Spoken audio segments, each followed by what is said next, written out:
Esther, chapter 9, from the World English Bible.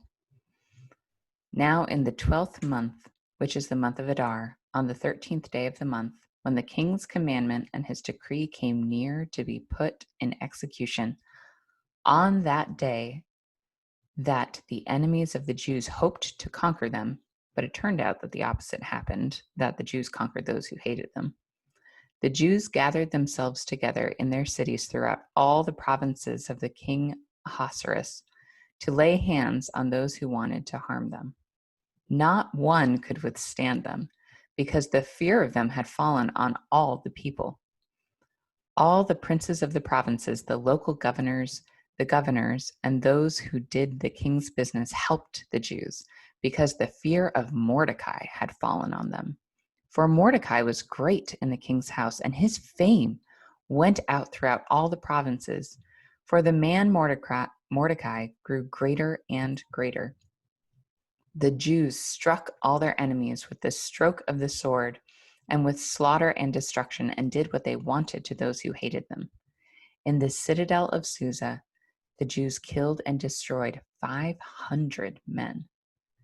They killed Parshandatha, Dalphon, Aspatha, Poratha, Adalia, Aridatha, Parmashta, Arisai, Aridai, and Vaizatha, the 10 sons of Haman, the son of Hamadatha, the Jews' enemy, but they didn't lay their hand on the plunder. On that day, the number of those who were slain in the citadel of Susa was brought before the king. The king said to Esther the queen, "The Jews have slain and destroyed 500 men in the citadel of Susa, including the 10 sons of Haman. What then have they done in the rest of the king's provinces? Now what is your petition? It shall be granted you. What is your further request? It shall be done." Then Esther said, "If it pleases the king, let it be granted to the Jews who are in Susa to do tomorrow also according to today's decree, and let Haman's 10 sons be hanged on the gallows." The king commanded this to be done.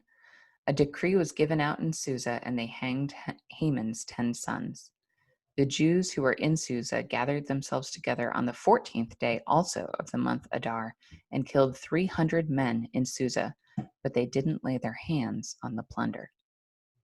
The other Jews who were in the king's provinces gathered themselves together, defended their lives, had rest from their enemies, and killed 75,000 of those who hated them, but they didn't lay their hand on the plunder.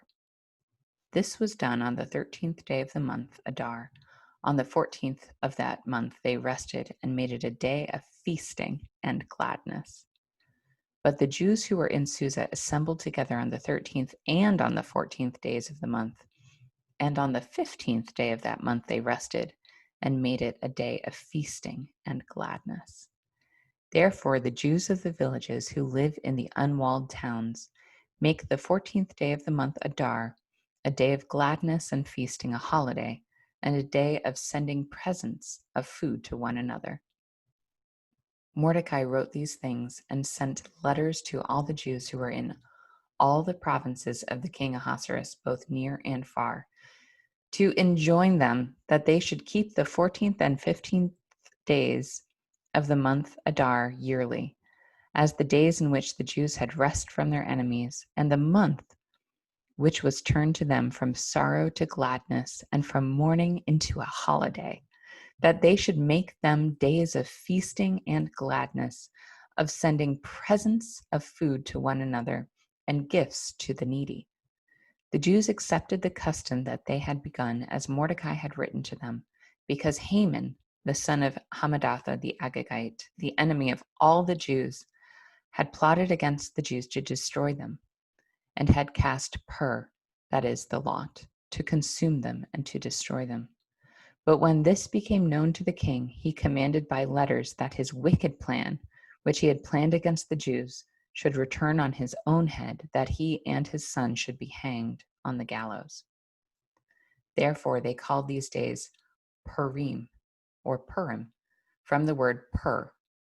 Therefore, because of all the words of this letter, and of that which they had seen concerning this matter, and that which had come to them, the Jews established and imposed on themselves, on their descendants, and on all those who joined themselves to them, so that it should not fail that they would keep these 2 days according to what was written and according to its appointed time every year, and that these days should be remembered and kept throughout every generation, every family, every province, and every city, that these days of Purim should not fail from among the Jews, nor their memory perish from their offspring. Then Esther the queen, the daughter of Abihail, and Mordecai the Jew, wrote with all authority to confirm this second letter of Purim. He sent letters to all the Jews in the 127 provinces of the kingdom of Ahasuerus with words of peace and truth, to confirm these days of Purim in their appointed times, as Mordecai the Jew and Esther the queen had decreed, and as they had imposed upon themselves and their descendants in the matter of fastings and their mournings. The commandment of Esther confirmed these matters of Purim, and it was written in the book.